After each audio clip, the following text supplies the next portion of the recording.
साले पता ने न रहम कोइलो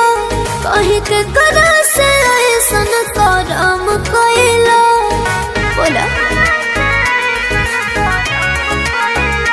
अपना साले पता ने न रहम कोइलो कहीं के करा से ऐसन करम कोइलो मगला तू बात कोइलो हमरा घात छोड़ देला हो तो तबोरा हलिए में दाँत काट लेलो ए जीजा साली के नया सालिए में दाँत काट लेलो ए जीजा साली के नया सालिए में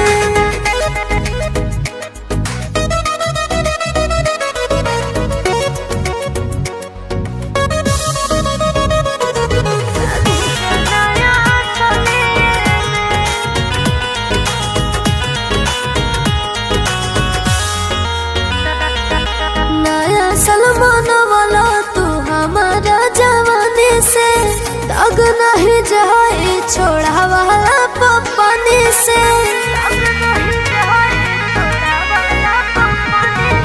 नया सलमान वाला तू हमारा जवानी से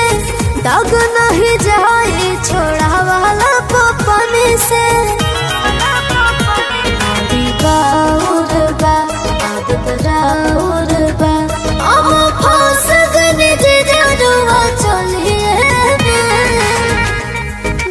काट लेलो ए जीजा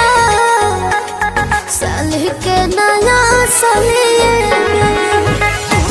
दाँत काट लेलो ए जीजा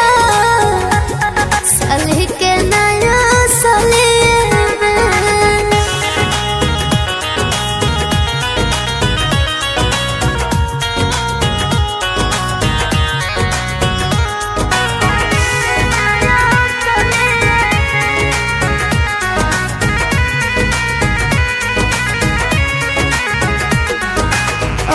चुनना हमार मनला तू बात हो